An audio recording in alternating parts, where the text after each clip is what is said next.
What's up, guys? It's morning time. I'm half asleep while still riding. Also, it's freezing cold because it's getting colder now. Should have worn my winter gear. Speaking of gear, I think that's what today's video is going to be about. It's going to be a real short one. I've actually been trying to do some shorter vids recently just for watch time. And it's actually because I'm in the process of reforming my channel a little bit. Not really reforming, just expanding. So, for my gear, I currently use a GoPro Hero 6 Black as my main recording camera. That's what you're looking at right now. I used to use a GoPro Hero 3 Silver as my main motovlogging camera until I recently switched to a GoPro Hero 5 Session. And the reason I did that was I wanted a low profile camera to replace the Silver after I got this one. I wanted a low profile camera to have a face cam on my bike right here on this little ram mount. I use ram mounting for my handlebars, and well, that's it really. I don't use ram mounts for a whole lot. The GoPro Hero 5 Session I chose because it offers relatively the same quality image as well as image stabilization, so it's good for handlebars. It doesn't have the Hero 6 or even the 7's quality of stabilization, but it's not really that big a difference, honestly. And it's cheap. I think I got it for 200 bucks refurbished on Amazon. I have footage on my channel from my Samsung Galaxy S7 active, and as well as my new phone, my Samsung Galaxy S8 active. I gotta tell you, I'm not a huge fan.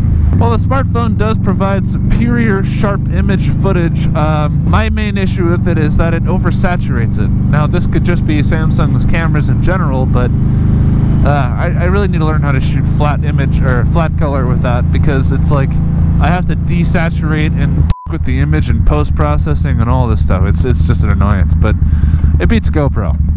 Well, also it has this really annoying feature that it only records 10 minutes at a time.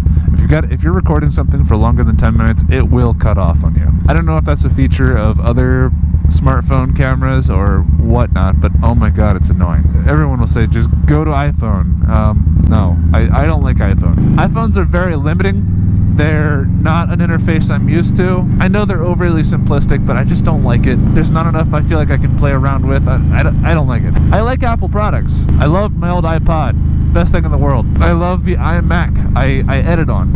I use an iMac 27-inch Retina display, 5K. I edit on that with Final Cut Pro X. I love that program. I started on Sony Vegas. This felt like a logical next step. It's got a lot more features. It's not Adobe Premiere, but I tried Adobe Premiere and I really didn't like that, so yeah, where are we now? Well, I guess we can talk about gear. So I guess the first thing I'll talk about, I get asked a lot about, this is my leather jacket here. It's really just a knockoff Shot Perfecto. It's nowhere near as pricey or anything, but it's real leather. I don't know if it was made for motorcycles, but it feels thick enough for it, and well, I've gotten in a wreck already with one, and I survived, and I'm still wearing this jacket.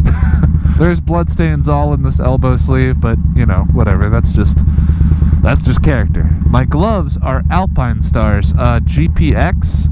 These are sport bike gloves, but I love them. They're great. I mean, for summer glove, for really a 3-season glove, they're really good. Today it's about 48 degrees outside right now. Probably the coldest I've ridden in so far this year, but they're holding up pretty well. And they have this nice armor padding thing right here for your wrist.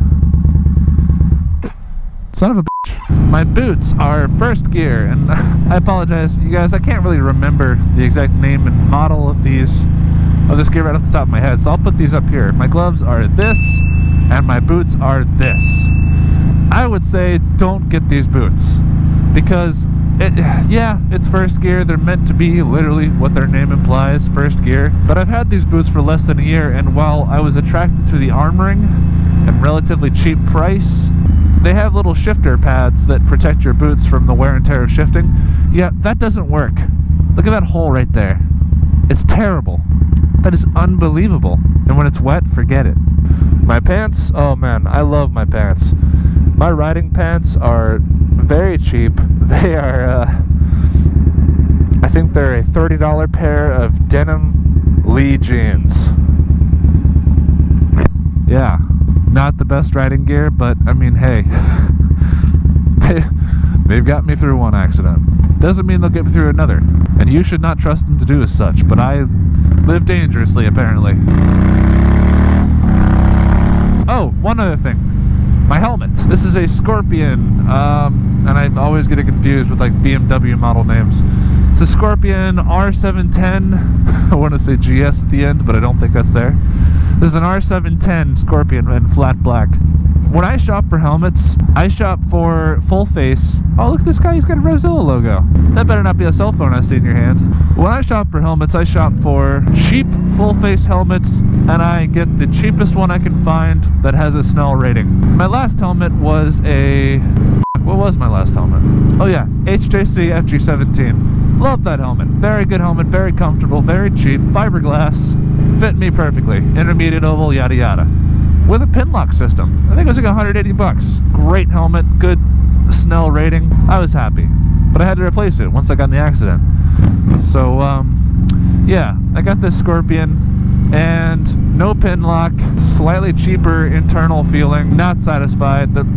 It fogs up all the time in the cold. I'm honestly tempted to get a new helmet just for the winter at least. But I ain't got that kind of money, you know what I mean? Oh, and I use a tripod. But the tripod's like a nameless brand. My microphone in the helmet is one of those UFO mics? I don't know. Anyways, guys, I can't remember all this shit. I'll put links down in the description for everything. You guys, have a good day.